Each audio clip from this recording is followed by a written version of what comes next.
Are you saying, Mr. President, that when you go to court, you're willing to admit also your accountability for all the deaths during the war on drugs? Ay, of course, may abogado man ako, ma'am. Kung ano sabihin ng abogado ko, sunod ako.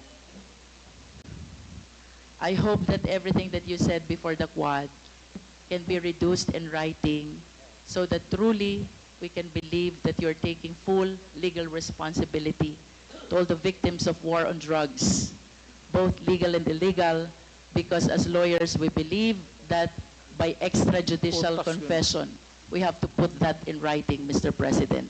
Totoo yan, ma'am. I order the campaign against drugs. Hindi ako it's a policy of government or of the president. Hindi ako maghugas ng kamay.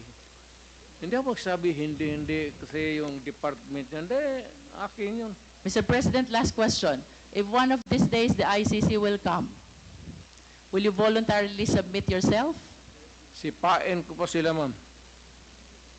But you said a while ago that if somebody will sponsor your fare to the ICC, you will voluntarily submit yourself to their investigation and jurisdiction. Yes. Pero kung sila magpunta dito, sipain ko. But will you confirm that you are willing to submit Oh. voluntarily yourself to ICC? Punta ko doon, sipain ko rin sila. Same. I have nothing further, Mr. Chair. Thank you, Mr. President. Thank you, Congresswoman Luistro. The next to interpolate